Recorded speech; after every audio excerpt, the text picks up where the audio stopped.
Part 1. You are going to hear a conversation. First, you have some time to look at questions 1 to 7.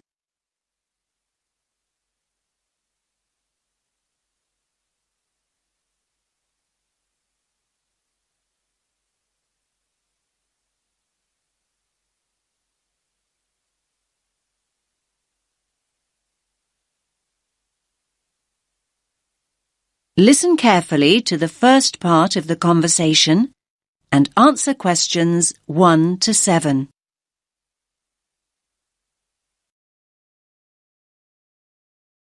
Rita speaking. What should I do for you? Oh, hi. I'd like to order some stationery. Could I know your name? Jackson Paris. Right. Can I just confirm your account number and the name of your company, Jackson? Sure. The number is 692411. 692411. Right. And you're from Rainbow Computer? No, the company is Rainbow Communications. Oh, OK. I'll just fix that on the system. Communications. And what would you like to order, Jackson? Envelopes. We need a box of A4, that is, normal size envelopes. White, yellow or manila? We'll have the plain white, please, but the ones with the little windows. OK, one box. A4, white. Just one box, was it? On second thoughts, make those 2 boxes. We go through heaps of envelopes. As a matter of interest, are they made from recycled paper? No, you can't get white recycled paper. The recycled ones are grey, and they're more expensive, actually. Right, we'll stick to white then. Something else, Jackson? Yes, we need some coloured photocopy paper. What colours do you have? We've got purple, light blue, blue, light green, whatever you want pretty much. There are 500 sheets on the pack. Let me see. We're going to need a lot of blue paper for our new price lists. So can you give us 10 packs, please? Make sure it's the light blue, though. 10 packs of the light blue. Anything else that we can help you with? Let me think. What else do we need? I'm sure there was something else. Pens, paper clips, fax paper, computer supplies, office furniture. Oh, yes. We need floppy disks. Do you have those nice coloured ones? Yes, but they're a bit more expensive than the black ones. That's all right. I'm not paying anyway. Right, floppy disks. What about diaries next year? We've got them in stock already, and it's a good idea to order early. No, I think we're all right for diaries, but something we do need is one of those big wall calendars. You know, one that shows the whole year at a glance. Do you stock those? We certainly do. OK, can you include a wall calendar then, with the other stuff? Just make sure it's got the whole year on the one side. Sure. Now you have some time to look at questions 8 to 10.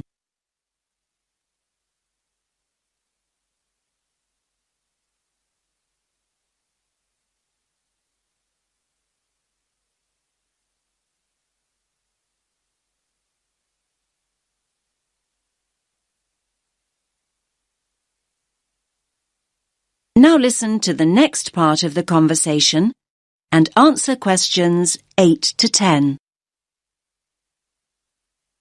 And do you have a copy of our new catalogue? No, I don't. But would you send one? Yes, I'll pop one in with the order. You'll find it a lot easier to remember what you need if you have our catalogue in front of you next time. Yes, good idea.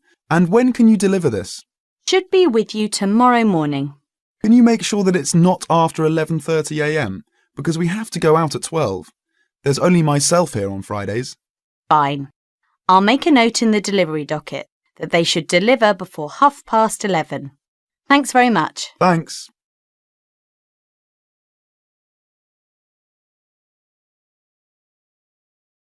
That is the end of Part 1. You now have half a minute to check your answers.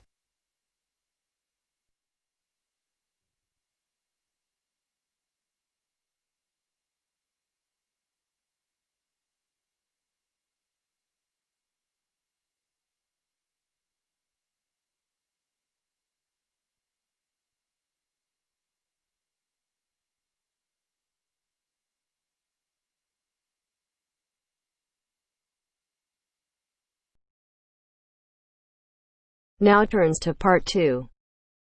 Part 2. You will hear a talk by a counsellor on plans for the development of an old industrial site. First, you have some time to look at questions 11 to 13.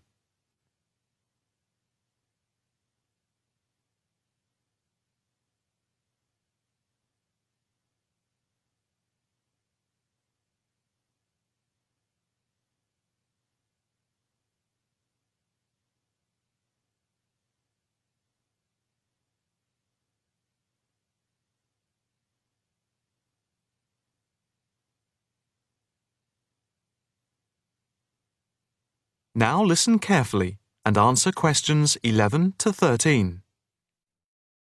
Good afternoon, ladies and gentlemen.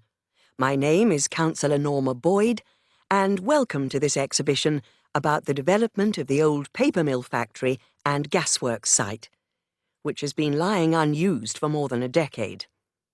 There has been pressure on the council to use the land to build a training centre and a small business park. However, we have been encouraged by local people to create an open area for the benefit of the community, providing much-needed space for recreation. And I now have pleasure in announcing that the plans for the creation of a park, to be called Park Royal, and for flats, have now been approved. I'm also pleased to announce that we have secured sponsorship from local organisations.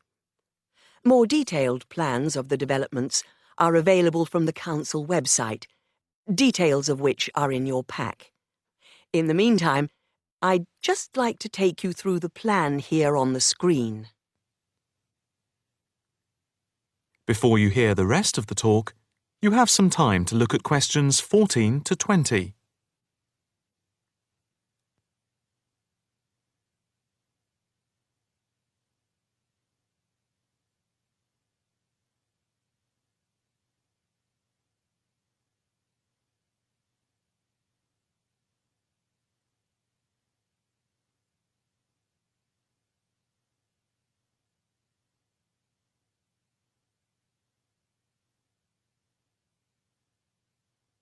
Now listen carefully and answer questions 14 to 20. If we start here at the bottom, you can see Parkside Street, where the main entrance to the park is. On the left of the entrance, in the bottom left-hand corner of the plan, there will be a block of 40 studio flats. On the other side of the entrance, there will be some workshops for local businesses. There will also be another entrance here, on the top right, which leads into Pear Street. Here, in the centre of the park, we will have an ornamental lake with paths radiating north, south, east and west to the different areas of the park. In the top right-hand corner, just by the Pear Street entrance, there will be a large sports area with 2 football pitches and 4 tennis and volleyball courts. Just here, beside the pitches, on the same side of the path, will be an outdoor swimming pool. Now, in the top left-hand corner, a walled flower garden is planned with a rockery and a water feature with walkways, seats and lots of shady areas for the summer. Next to this, a sculpture garden is also planned. Now, let's see. Just here, below the walled garden, there will be a grassy amphitheatre with a permanent covered stage for open-air concerts. We hope that local schools and colleges will use this theatre to showcase student work. In the bottom left-hand corner of the plan, you can see that above the block of flats, there will be a play area for children, and directly to the right of this, just near the main entrance, there will be a wild area. More trees will be planted here, and in the middle will be built an educational centre for use by local schools to encourage children to take care of the wildlife and look after the trees and plants. And finally, In the bottom right-hand corner of the park will be a cafe, opening on to Pear Street. And now for questions. If anyone would like to ask anything, I and my colleagues are only too happy to oblige. Yes, the lady in the front row, if I could have your... That is the end of part 2. You now have half a minute to check your answers.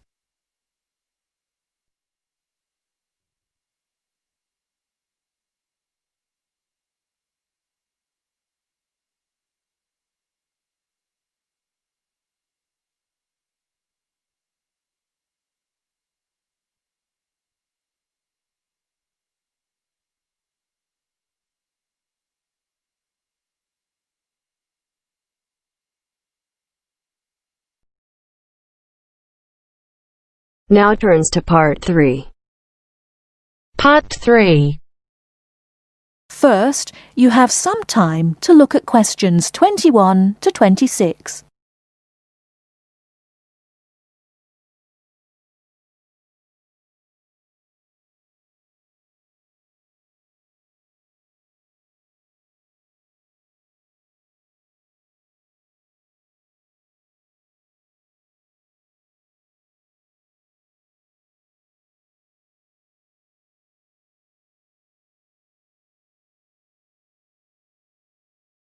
Now listen carefully and answer questions 21 to 26. Hello, my name is Emiliano. I am a student here and I'd like to rent a house for 6 months. OK, well, you've come to the right place. We specialise in short-term rental. First of all, I would like to get a few details from you. Can you give me your full name, please? Yes, it is Emiliano Nespla. And can you tell me your present address, please? Yes, it's 17 Middleway, Penrose. I'm living with a homestay family at the moment. That's great. Now, do you have any identification with you? Oh, and we will need a reference from someone who knows you here. Maybe your homestay family. Yes, okay. Here's my passport and a card from my language school. My referees can be Mrs. Alice Thompson. She's my homestay mother and she wouldn't mind, I'm sure. You can contact her at the same address as me, of course. OK. If we need to contact you, should we leave a message with your homestay? No, you can speak to me directly. My cell phone number is 021 548 3534. Great. Now, do you have a bank account? You will need to pay your rent by direct debit. You know, it will come out of your account automatically every month. Okay, I don't have my bank account details with me now, but I can get them and bring them back later today. That's fine. Now, can you tell me what kind of house you are looking for? Do you want to rent by yourself? No, I'm looking for a 3-bedroom house. I want to rent with my 2 friends. I will bring them in to see you later today. OK. And what areas are you interested in renting in? Well, here's a map. Can you see my school? I don't have a car, so I need to take some kind of public transport to school and I don't want to travel for more than 30 minutes each way. Do you think you have anything which is suitable? Yes, we do. Here is a list of available properties. I'll highlight the ones that could be of interest to you. Look at the map and go and have a look at the houses with your friends. Do you have a friend with a car? Yes, I do. Good. So go and look outside the houses. It will give you an idea of what the area is like. But remember, don't go into the garden or knock on the door. If you want to go in and have a look, let me know and we can arrange an appointment. Okay. Can you give me an idea of price? Yes. If you look at the list, you can see the weekly rent written next to the house address. Oh yes, I can see it now. Do I need to pay anything else? Yes, you need to pay a deposit which you will get back when you move out, and you have to pay a non-refundable agent fee which is equivalent to 1 week's rent. You will have to pay your bills when they come in every month too, of course. Okay, well, thank you very much for your help. What time should I come back with my friends and my bank details? How about 2:30 this afternoon? That sounds good. Thank you for your help. I'll see you later. Thanks for coming in. Goodbye.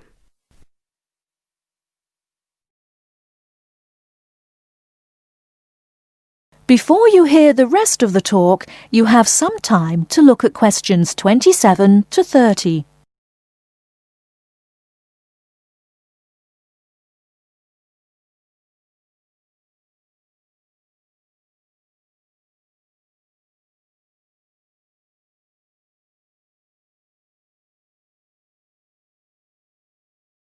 Now listen and answer questions 27 to 30. Hey, don't throw that can away. Why not? I finished with it. Yes, but you can recycle things like that. Oh, I haven't got time to recycle everything I throw away. That's a terrible attitude. Don't you care about... Hello, you two. Hi, John. What are you arguing about? Oh, Sam says he doesn't have time to recycle. What do you think? Well, I agree that it can be difficult sometimes.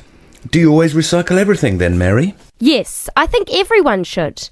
I mean, look at the state of the planet. If we don't all start making an effort now, it could be too late. Well, one of the reasons I don't recycle as often as I should is that I don't really know where to go. There are no recycling facilities near me. Well, I know I said I haven't got time, but actually there is a bottle bank near the supermarket just up the road. So I suppose there are limited local facilities. So you can do your recycling outside the supermarket? Yes, but like I said, only limited. It's only a bottle bank. Well, I don't have a car, so it's very difficult for me, but I still do it. Sometimes a friend comes over and we take our recycling together, but not very often. So if your facilities are limited, then mine are very limited. Well, I suppose if you go to all that trouble, I might make more of an effort. Good. If it was up to me, I'd encourage more people to recycle. How? Well, how about some kind of incentive? A reward for anyone who makes an effort to recycle? That's a good idea. But if you think everyone should recycle, then why not penalise those who don't recycle instead of giving something to people that do? If there was a fine for anyone caught throwing recyclable materials in the rubbish, people would take more notice. Well, now you're going too far. Do you really want anyone going through your rubbish just to check if you're following the rules? No, I don't think fines are a good idea. Well, I think we should be doing something. Anyway, I have to go. I've got my social science class next. See you later. Yeah, see you later. Bye.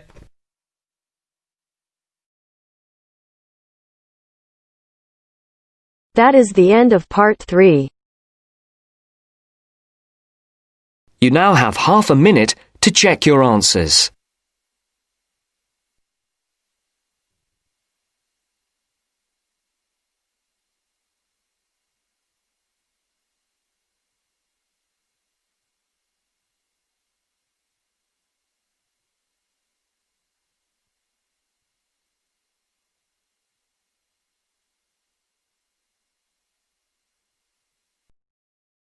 Now turns to part 4.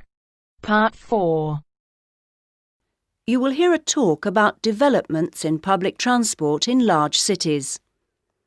First, you have some time to look at questions 31 to 40.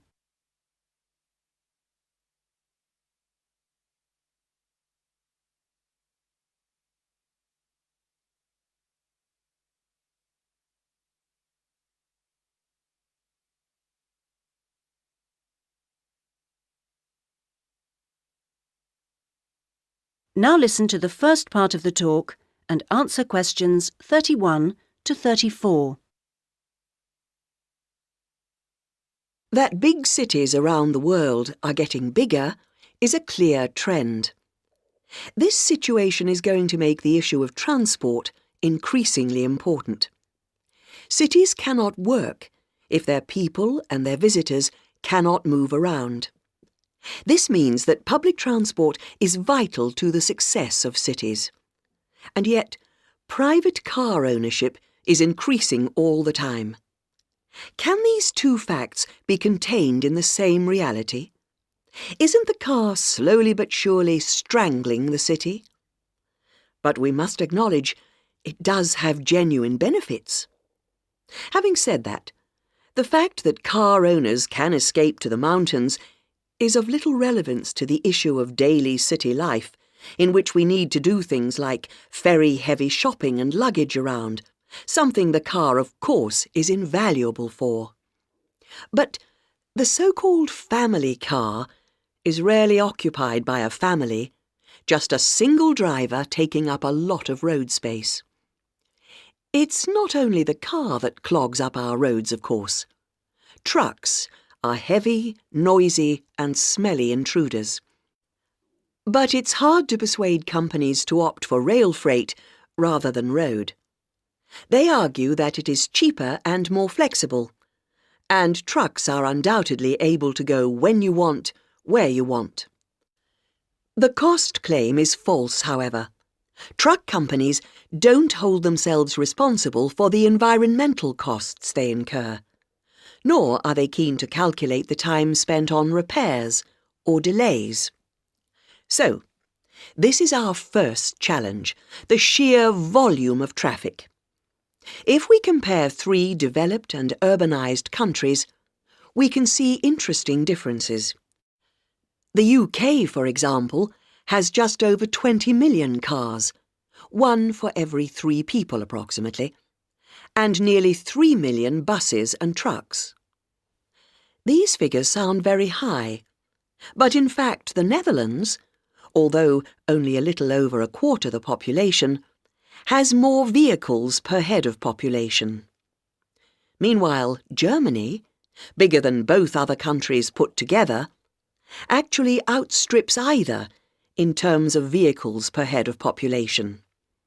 Now, there is no correlation between these figures and the percentages of journeys made on public transport. This means that the route to better public transport use is not abolishing the car, but rather making public transport better. Not surprisingly, where people can choose, they choose the thing they prefer, not the thing they don't. How do people judge public transport? Well, a major survey was carried out this year, indicating that there are many aspects, from clean interiors of buses to the proximity of routes to homes and workplaces. Fare prices is a complex issue and needs to be accounted with car costs. What people seem to find most frustrating is scheduling. If the route doesn't pass their departure point when it suits them, they'll drive instead. The issue of personal safety seems to have reduced in urgency with better lighting at stops and CCTV. Now, various measures are being taken in a number of major cities, all designed to increase the appeal of public transport and thus to persuade car users to leave their cars behind and free up the city's roads. Among these is bringing in smart cards. These are purchased in advance and mean passengers spend less time waiting to buy tickets and board buses and trains, particularly when switching across transport modes within the same journey. Another initiative is the use of computers in managing scheduling with greater efficiency. But such logistical measures are not sufficient in themselves, and indeed the benefits that they bring are often less apparent to passengers than to transport managers. From the passenger's point of view, the fact that buses are becoming more comfortable is significant, because it brings them more in line with the car. Delays and diversions are, of course, deeply irritating for passengers. Even if these can't be eliminated, ensuring that passengers have more detailed information available to them will help to reduce their sense of stress. We often associate public transport with inner-city travel, but of direct benefit to passengers are systems such as taxi sharing and dial-a-bus, which provide more flexible options for suburban journeys. And finally, nothing really significant can happen without a shift in people's mindsets. The way we travel is an expression of our values about many things. Companies operating public transport are slowly but surely finding it possible to sell their services as a public-spirited alternative to the car, as awareness of environmental issues has increased radically in the last few years. Overall, then, this combination of steps and changes has a good chance of shifting the city out of the car and onto the bus and train.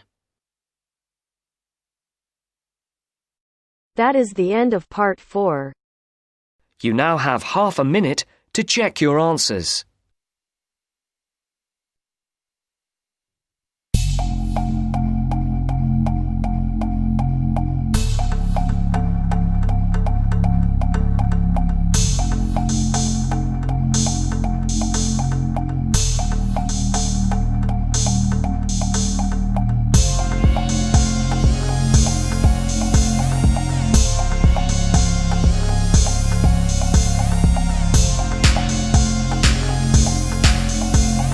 video, we will discuss about task 2 of writing module, so you get an idea how to write it. So without wasting any time, let's start with the question. Now look at our today's topic. The children who grow up in a family short of money are more capable of dealing with problems in adult life than children who are brought up by wealthy parents. And to what extent do you agree or disagree? Means the children who grow up in a poor family are good problem solvers in adulthood as compared to children who are brought up by wealthy parents, means rich parents. And to what extent do you agree or disagree means how far we are agree or disagree with this statement. And in this essay, we will discuss that we are fully agree with this statement that youngsters from poor families are better problem solvers. And we will discuss about how adults from both families face hardships in their lives. So this is our today's topic. Now look at essay format. In this essay, we will write 4 paragraphs in total. The first one is introduction. In this paragraph, we will introduce our essay topic. And in BP1, we will discuss about adults from rich families. And in body paragraph 2, we will discuss about how youngsters from poor families face problems. And the last one is conclusion of the essay. So this is our essay format. Now we will write introduction of the essay. First, we will give general statement on the topic that it is undeniable fact that there are 2 types of masses such as affluent class and impoverished. So this is a general statement that there are 2 types of people such as rich and poor. However, young generation who spend their childhood in a deprived way are better furnished to handle various obstacles throughout their lives in contrast to rich parents' children. Means young generation who spend life in poverty are better furnished to handle problems as compared to rich parents' children. Now we will give our own opinion. I fully agree with this statement that youngsters from poor families are better problem solvers. And now we will write thesis statement. This essay will discuss about how youngsters from both families face hardships, means problems in their lives in the subsequent paragraphs. So this is our introduction of the topic. Now we will write body paragraph 1. Manifold reasons to look upon. Firstly, children who are brought up by strong financial parents do not value things, and meanwhile they adopt luxurious lifestyles. This is our first point, that rich parents' children do not value things and they adopt luxurious lifestyles. As a result, they reach to the success in their lives without facing any challenges. Hence, they get success without facing any challenges. And moreover, parents keep on spoon feeding to them as they do not have any desire to earn money because they are already born in high class families. Means because parents do spoon feeding, so youngsters don't have desire to earn money because they already have it. Now we will give our example. The best suitable example could be that in a recent newspaper article mentioned about the famous Bollywood celebrities' children and various other tycoons' children's lives. So this is our example. So this is the end of BP1. Now we will discuss body paragraph 2.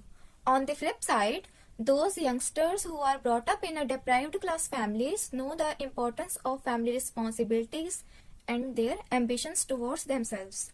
Means youngsters from poor families know about their responsibilities and their goals. Furthermore, they are highly conscious to become strong and determination. Means they have desire to become strong and determination.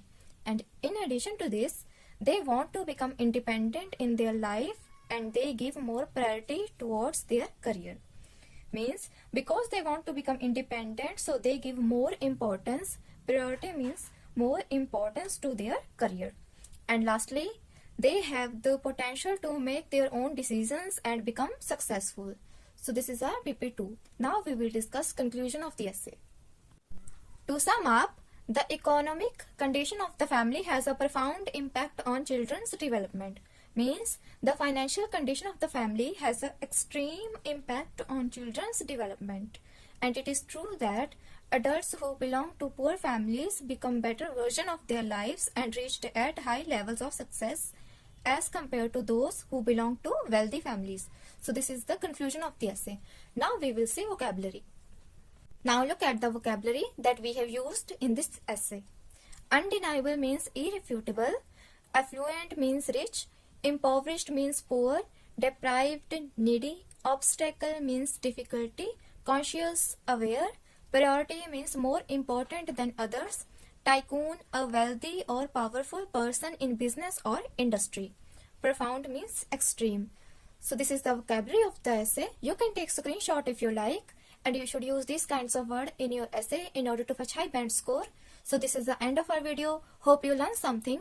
I will see you guys in the next video. If you like this video, then hit on the like button, share this video with your family and friends, and subscribe to our channel for more IELTS related videos. Thank you and all the very best for your IELTS exam.